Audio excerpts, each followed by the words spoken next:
Have you ever wondered about the different problems that affect society around us and ways that we can help those that have these problems? Well, the specific problem that we're going to be discussing today affects 1 in 36 people, has a 4 times higher diagnosis rate in male versus female students, and has 1 in 6 reported cases with a developmental delay, and that would be autism spectrum disorder. With the increase of diagnoses, I believe that it's so important for us to discuss this topic and for everyone to be well aware of different things that may affect our friends with autism.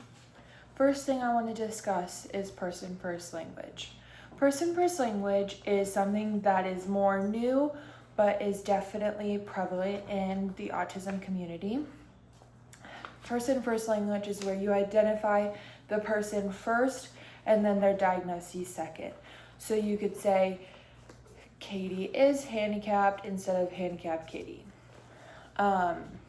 Or Katie with autism instead of autistic Katie.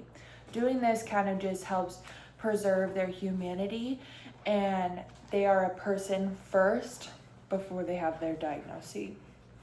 Today I'll be discussing a brief history of autism, some key characteristics that go along with autism, and some supports that you can use to help if you need to find someone that can help you with your friend with autism. A brief history, let's start with that. Donald Gary Tremblay is the first diagnosed man with autism back in 1943. Leo Kenner was the man who diagnosed him. This is considered case 1 of autism and has changed the way we look at friends with autism. Pre-2013, autism was kind of separated into 4 separate diagnoses. Autism, which you could say was a removal from the social interactions. Asperger's, where language and social interactions were not as greatly affected. Childhood degenerative disorder, which is where it's a late onset of autism, which shows up between ages 2 and 10, or not otherwise specified. But since 2013, they have discovered that there's too many inconsistencies with the way the doctors are diagnosing the patients with autism. So they decided to make it a spectrum called autism spectrum disorder. And there are 2 different main characteristics that go along with autism spectrum disorder: social communication and language, which can be broken down into many different parts, and restrictive repetitive behaviors that can include their interests, their likes, or their hobbies. The first one will be social communication. It can be broken down into 3 separate parts. Social reciprocation. So let's say 2 friends are sitting down to play with their toys. If one friend is able to share with the other friend and engage in imaginative play, they might be on a different spectrum than a friend who just would prefer to play with their Magna-Tiles by themselves.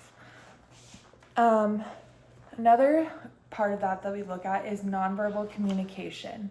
So is the child able to identify if I'm upset because my facial expressions are sad, my body language is showing sadness?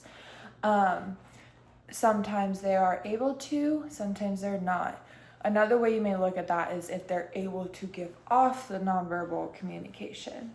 A lot of times every child has their own way of nonverbally communicating with you, but it might just look different in every kid. Another part of the spectrum would be their social relationships. How do they interact with others around them?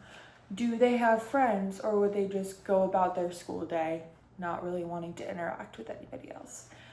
Obviously, we all have a desire to interact with somebody and gain attention, but sometimes it's not from your peers as much. The next category that we looked at is restrictive and repetitive behaviors. One of these things that you can look for is lining up your toys or stacking of the toys, stimming, which you can see that in many different ways. There's a spectrum of stems and not every stem looks the same. Or scripting.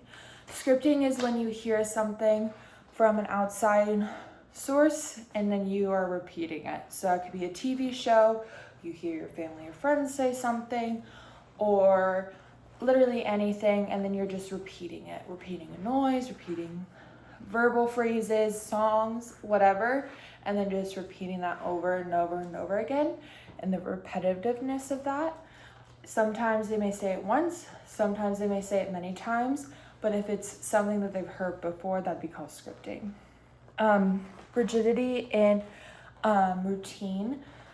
Like every single day I need to come into class, I need to take off my backpack and put it down.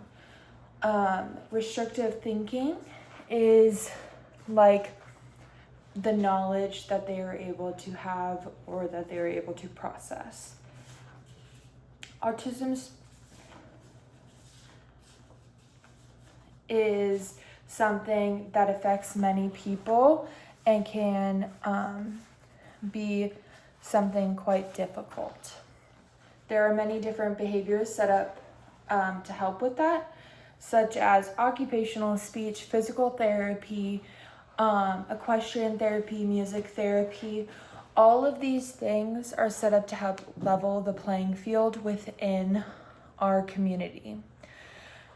In conclusion, there is a spectrum of behaviors and desires and wants from our friends with autism, and that's why it's called the spectrum now. You could have a different type of repetitive behavior and a different type of routine and a different type of sensory need, but all of that is encompassed in autism spectrum disorder.